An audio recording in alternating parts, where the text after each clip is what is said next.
नानाचे बांधून कंकण जिद्दीने कामास भिडू शिवसेना शिवसेना या मातीतील आम्ही माणसे या मातीचे ऋण फेडू कल्याणाचे बांधून कंकण जिद्दीने कामास भिडू साथ लाभता सोपा होईल कष्टाचा हा अवघड काळ हिंदुहृदय सम्राट पाठीशी उद्धवजींची कणखर साथ शिवसेना शिवसेना शिवसेना। मातोश्री मुंबईतली असू द्या तशी मातोश्री नाशिकची म्हणून आम्ही नानांच्या घराकडे बघतो।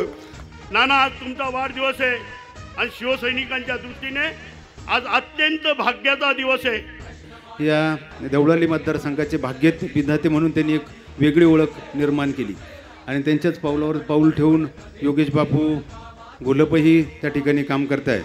निश्चितच एक नानांची कारकीर्द पाहिली तर एक मितभाषी लोकप्रतिनिधी कोणीही आलं आणि काम करून घेणं हेच नानांना माहिती। I love you, Baba. I'm proud of you. Thank you.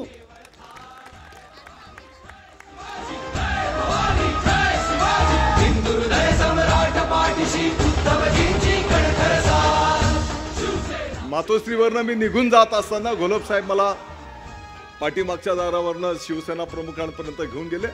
Shiv Sena प्रमुखांनी आशीर्वाद दिले आणि एक सामान्य कार्यकर्ता दादा भुसे अपक्ष मालेगाव तालुक्याच्या तमाम जनतेच्या आशीर्वादाने तेव्हा निवडून आला।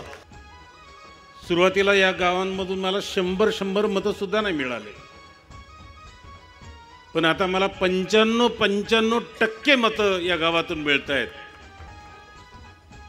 विरोधी पक्षाची माणसं म्हणतात की नाना तुमचं काम चांगलं आहे, तुमचा पक्ष कोणता आहे आम्हाला माहीत नाही। ही कमाई जो लोकप्रतिनिधी करील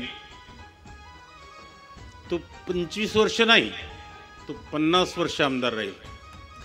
ज्या वेळेस मी 1990ला निवडून आलो 78,000 मतं मला मिळाली, 32,000चं लीड होतं आणि मी 17 उमेदवारांचं डिपॉझिट जप्त केलं होतं। तीच गोष्ट योगेशच्या बाबतीत घडली। तो इतक्या प्रचंड मताने निवडून आला, त्यांनी सगळ्यांचं डिपॉझिट जप्त करून टाकलं।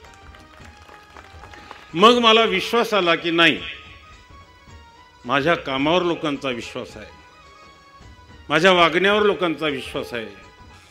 आणि जेव्हा बेजिंगला चीनची राजधानी तिथं देशाचं बजेट जेव्हा मी मांडलं तर जगात 1 नंबर माझ्या बजेटचा आला।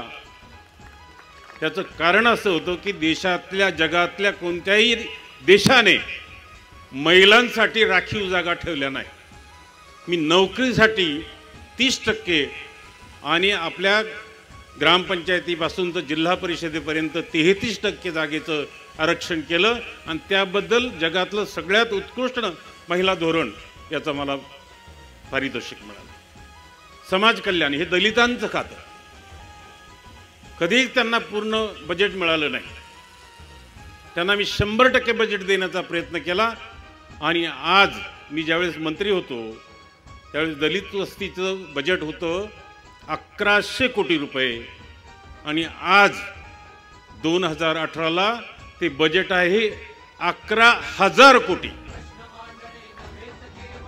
भगवा हातात घेऊन आईबाप गेल्यानंतर मासाहेब आणि बाळासाहेबांनी माझा सांभाळ केला आणि आता मरेपर्यंत त्यांच्याच नावाने हा भगवा घेऊन जाईल।